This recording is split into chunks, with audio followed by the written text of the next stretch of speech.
Welcome to my YouTube channel study with Gautam. दोस्तों, आज का हमारा टॉपिक है G20 समिट 2023। G20 समिट क्या है, G20 का गठन क्यों किया गया, G20 देशों के कार्य क्या हैं और G20 जो कि देश हैं उनकी संख्या कितनी है, मोस्ट इम्पोर्टेंट है ट्रॉयका क्या है। तो आज की इस वीडियो में हम सारे डाउट क्लियर करने वाले हैं। 18वां G20 समिट कहाँ होगा, 18वें G20 समिट की थीम क्या है, G20 देशों की चुनौतियां क्या हैं और G20 समिट से भारत को क्या क्या प्रॉफिट हैं। तो दोस्तों, आज की इस वीडियो में मैं आपके सारे डाउट क्लियर करने वाला हूं G20 से रिलेटेड। चलिए वीडियो को स्टार्ट करते हैं। तो वीडियो में हमारा फर्स्ट है क्या है, देखिए G20 समिट क्या है। तो इसको हम देख लेते हैं कि G20 हमारा समिट क्या है। तो G20 समिट क्या है, तो G20 समिट क्या है, तो ग्रुप ऑफ ट्वेंटीज यानी अंतर्राष्ट्रीय आर्थिक सहयोग का प्रमुख मंच है। यह सभी प्रमुख अंतर्राष्ट्रीय आर्थिक मुद्दों पर वैश्विक संरचना और अधिशासन निर्धारण करने तथा उसे मजबूत करने के लिए महत्वपूर्ण भूमिका निभाता है। तो फ्रेंड्स, अगर आपको इस लैंग्वेज में समझ में आ गया, नहीं तो मैं एक और बताता हूं। देखिए, अंतर्राष्ट्रीय आर्थिक संयोजन, अंतर्राष्ट्रीय आर्थिक सहयोग क्या है। अगर किसी देश में जो G20 के समूह हैं उनमें किसी मंदी की आकांक्षा होती है तो उनका जो G20 समिट देश हैं उनका वो सहयोग करते हैं, वैश्विक से यानी कि पैसों से सहयोग करते हैं, आर्थिक और वैश्विक रूप से भी सहयोग करते हैं। ठीक है फ्रेंड्स, आपको समझ में आ गया हो। नेक्स्ट टॉपिक की बात करता हूं। देखिए, ये ग्राफ है, अगर किसी देश में मंदी है तो उसका साथ लेकर विकास किया जाता है। ठीक है, इसी को बोलते हैं G20 समिट। अब G20 समिट के कार्य क्या हैं, G20 के कार्य क्या हैं, तो ग्रुप ऑफ ट्वेंटीज यानी अंतर्राष्ट्रीय आर्थिक सहयोग का प्रमुख मंच है।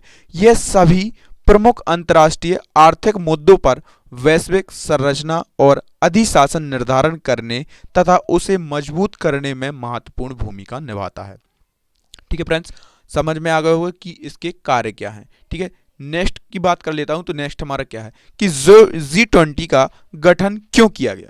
तो G20 का गठन क्यों किया गया और किस लिए किया गया, तो आज ये इसमें समझते हैं। G20 की अध्यक्षता 1999 में एशियाई वित्तीय संकट के बाद वित्त मंत्री और केंद्रीय बैंकों के गवर्नरों के लिए वैश्विक आर्थिक वित्तीय मुद्दों पर चर्चा करने के लिए एक मंच के रूप में की गई।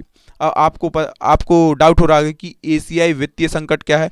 तो एशियाई वित्तीय संकट 1900 के दशक में यानी कि 1900 से 2000 के बीच में जो एशियाई मंदी आई थी, 1990 से 2000 के बीच जो मंदी थी, एशियाई मंदी जिसको बोला जाता है एशियाई, जो आप इसमें मैप में देख रहे होंगे, ये है एशिया का हमारा जो एरिया, ये हमारा अफ्रीका, ये हमारा ऑस्ट्रेलिया, ये हमारा दक्षिण अमेरिका, ये है हमारा कनाडा या उत्तरी अमेरिका। ठीक है, तो जो एशियाई देश थे यहाँ पर वित्तीय मंदी के आकांक्ष होने लगे, तो उस समय पर G20 की स्थापना की गई और G20 की स्थापना के बाद एक वित्तीय मंत्री और केंद्रीय मंत्रियों के गवर्नरों के बीच बैठक पर वैश्विक आर्थिक मुद्दों पर चर्चा करते हुए देशों को साथ में विकास करने के लिए G20 की स्थापना की गई। ठीक है फ्रेंड, समझ में आ गया होगा। अब नेक्स्ट की बात करता हूं। देखिए, G20 में सभी विकसित और विकासशील देश हैं। विकसित देश क्या होते हैं और विकासशील देश क्या होते हैं, तो विकसित देश वो होते हैं कि जिनकी आर्थिक स्थिति पहले से मजबूत हो, और विकसित देश वो होते हैं जो विकास कर रहे हैं, यानी कि हमारा जो प्यारा देश है भारत, वो विकास कर रहा है। नेक्स्ट देखिए, G20 में कितने समूह हैं, तो G20 में ऑल 20 देश हैं यानी कि 19 देश हैं और एक यूरोपीय संघ है। क्या है, एक यूरोपीय संघ है। यहां पर आपको सब दिखाया गया है कि इंडिया ये है हमारा, साउथ अफ्रीका, ऑस्ट्रेलिया, कनाडा, तुर्की, अफ्रीका, सारे देश हैं। अब देखिए कौन कौन से देश हैं इसमें शामिल। तो G20 में सदस्य देशों की संख्या, पहला हमारा अर्जेंटीना भी है, ऑस्ट्रेलिया, ब्राजील, कनाडा, चीन, France, Germany, Bharat, Indonesia, Italy, Japan, Korea गणराज्य, मैक्सिको, रूस, सऊदी अरब, दक्षिण अफ्रीका, तुर्की है, जो तुर्की था उसका नाम चेंज हो गया, तुर्की है, यूनाइटेड किंगडम, संयुक्त राज्य अमेरिका और यूरोपियन संघ। यानी कि इसमें 19 देश और एक यूरोपीय संघ क्षेत्र शामिल है। ठीक है फ्रेंड्स, आपको G20 से पता चल गया होगा। देखिए इसमें सारे के फ्लैग भी दिए गए हैं, अगर आप फ्लैग देखना चाहते हैं कि किस देश का कौन सा फ्लैग है तो आप इसमें देख सकते हैं। नेक्स्ट टॉपिक की वार्ता हूँ, क्या है ट्रोइका। ट्रोइका बहुत इंपॉर्टेंट है, कई बार पूछा जाता है, यूपीएससी के एग्जामों में भी पूछा गया है कि ट्रोइका क्या है।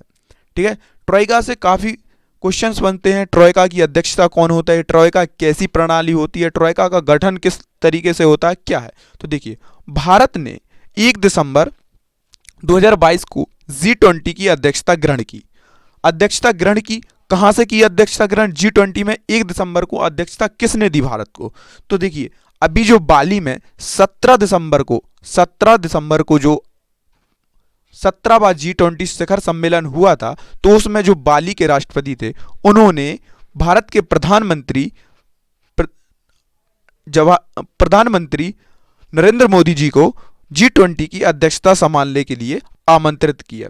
देखिए जिसमें इंडोनेशिया, भारत और ब्राजील शामिल हैं। देखिए अब बात करते हैं ट्रोइका क्या होता है। तो ट्रोइका वो होता है कि जिसने पहले प्रीवियस ईयर, प्रेजेंट और फ्यूचर, जो कि फ्यूचर में अध्यक्षता करने वाला है, जो वर्तमान में अध्यक्षता करने वाला है और जो पहले कर चुका है अध्यक्षता, उसको कहते हैं हम ट्रोइका। जैसे इंडोनेशिया था तो इंडोनेशिया अध्यक्षता कर चुका है और भारत को इसने अध्यक्षता दी है, तो भारत को इसने अध्यक्षता दी है। और उसके बाद अब भारत के बाद अध्यक्षता करने के बाद इसमें करेगा ब्राजील अध्यक्षता शामिल करेगा, तो इसी को कहते हैं ट्रोइका। पहली बार है कि ट्रोइका में तीनों विकासशील उभरती हुई अर्थव्यवस्थाएं। अब देखिए विकासशील, तो इंडोनेशिया क्या है, एक विकासशील देश है, भारत भी एक विकासशील देश है और ब्राजील भी एक विकासशील देश है। तो ठीक है फ्रेंड्स, अर्थव्यवस्था शामिल की गई, यानी विकसित देशों को इसमें शामिल किया गया है।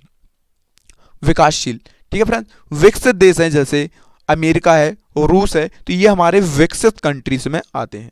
नेक्स्ट की बात करता हूँ, नेक्स्ट क्या है, देखिए G20 समिट की थीम क्या है। तो G20 समिट की बहुत ही इंपॉर्टेंट क्वेश्चन है कि थीम क्या है, किस आधार पर होगा हमारा। तो वसुधैव कुटुंबकम या एक पृथ्वी पर एक परिवार एक भविष्य थीम पर ही भारत ने G20 सम्मेलन आयोजित होगा। अब देखिए इसको इंग्लिश में अगर थीम आ जाती है तो आप क्या होगी, तो इसमें होगी वसुधैव कुटुंबकम और one earth one family one future. तो ये हमारी है भारत की जो थीम है G20 की। अब इसमें बात कर लेते हैं चुनौतियां क्या क्या हैं। तो चुनौतियां कई प्रकार की हैं, जैसे कि भारत जो विकासशील देश है उन पर कानून कैसे बनाएगा। अभी जैसे आपको पता है, देखिए इसमें मैप के थ्रू मैं बताना चाहूँगा आपको क्या है। ये है हमारा, जैसे यहाँ पर जे रूस और उसका भी युद्ध चल रहा है, किसका, रूस और यूक्रेन। तो रूस और यूक्रेन के युद्ध पर कैसे सामंजस्य, आर्थिक स्थिति को संकट में लाए, वित्तीय सहायता की जाए, ऐसे कई मुद्दे हैं जिस पर भारत अपनी बात रखेगा। भारत में निवेश कौन कौन सी कंपनियां की जाएंगी, तो भारत में कैसे विकास होगा, विकासशील देश से भारत विकसित अर्थव्यवस्था में कैसे परिवर्तन कर सकता है, इसके लिए कई प्रकार के कार्य किए जाने हैं। तो दोस्तों आज की इस वीडियो में इतना ही। इसके नेक्स्ट पार्ट में मैं G20 से रिलेटेड सारे क्वेश्चंस कंप्लीट करवाऊंगा। देखिए और थोड़े बहुत क्वेश्चंस हैं, जैसे कि देखिए 18वें G20 समिट का होगा, तो 18वां G20 समिट हमारा भारत में होगा। 18वें G20 समिट की थीम क्या है, तो वसुधैव कुटुंबकम हमारी जो थीम है वो है one earth one nation one family one future.